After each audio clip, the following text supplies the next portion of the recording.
So yan po mga kalingap, narinig po natin mismo dito kay Kalingap Rob nga po na pinapaiwas itong si Beyonce sa mga sabihin na nating sulsulera habang maaga pa. Kasi syempre marami na po yung nangyari po na ganyan dahil sa sponsor, maraming mga natutulungan po ng Kalingap yung umaalis dahil po sa sponsor po mga kalingap. Pero sana hindi po mangyari po yan dito kina Beyonce at sa kanyang pamilya nga po. Pero yun nga po mga kalingap, kasi ang napapansin po natin sa ngayon, itong si Dr. Love maging itong si Redzane, parang gusto na rin nila na kumalas po sa Kalingap nga po. Maging si Kalingap Rob, napansin na rin po yan. At yun nga, sabi nga po ni Kalingap Rob, diba, na parang hindi na sila sumusunod sa rules. Itong si Dr. Love nga po at itong si Redzane. Kaya parang siguro gusto na rin nila na kumawala po or umalis po sa Kalingap. Pero ang po dito mga Kalingap, syempre si Dr. Love yung naka-scout dito kay Beyonce. Pero nasa pamilya pa rin po ni Beyonce, maging itong si Beyonce, kung anong landas yung pipiliin po nila, kung mananatili sila sa Kalingap o makikinig sila sa mga sulsul po sa kanila, di ba? Kumbaga nasa sa kanila na po yun.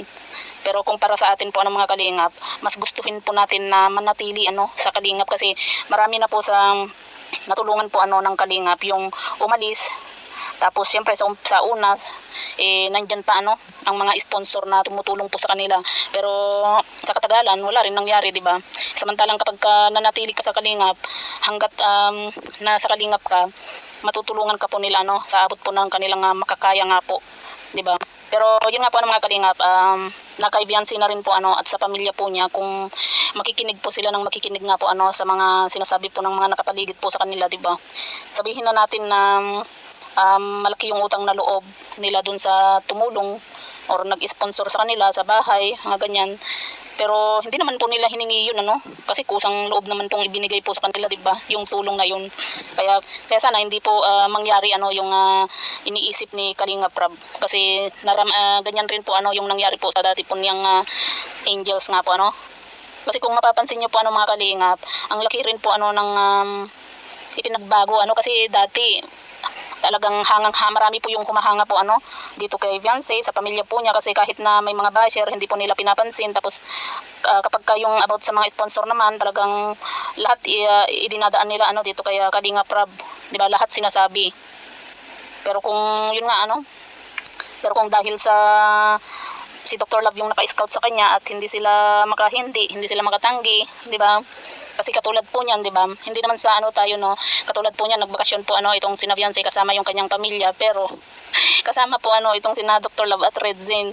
Imbes na kung tutuusin, mas okay nga po, di ba, na nagbakasyon itong sina Beyonce at yung pamilya po niya. Mas okay po sana na sila lang, di ba, para kumbaga pahinga muna sa camera, di ba?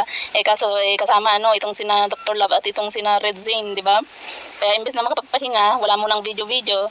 Kaso lang, lagi pa rin pong bawat galaw po nila Beyonce, nabi-video, di ba? Pero yun nga po mga Kalingap, at least, ngayon pa lang, pinaalalahanan na po ni Kalingap Rob itong si Beyonce na umiwas-iwas sa mga may balak, di ba? Sa mga nakapaligid po sa kanya.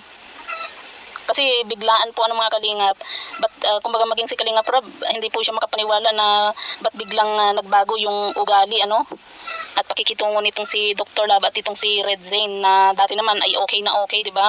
Pero ngayon parang mas lalong lumala, saka mas lalong kumbaga malakas yung loob po ni Redzane, di ba? Na kung tutuusin, kung hindi sa Kalingap, hindi po siya makikilala din, di ba? Kasi Kalingap yung nagpasikat din po sa kanila, Kumbaga, dahil sa daladala nila yung pangalan ng Kalingap, kaya sila nakilala at sumikat. Saka kung tutuusin nga po ng mga Kalingap, dati, nung okay pa po yung EDSI, kung makabulong po sila, dito kay Kalingap Edu, puring-puri, lalo na dito kay Redzane din, di ba? Talagang puring-puri po siya dito kay Kalingap Edu, maging si Dr. Love, lagi po niyang sinasabi na tawag dito, dahil kay Kalingap Edu, natulungan siya, malaki yung naitulong sa kanya ni Kalingap Edu nga po pero hindi natin alam bakit biglang nagbago yung ihip ng hangin.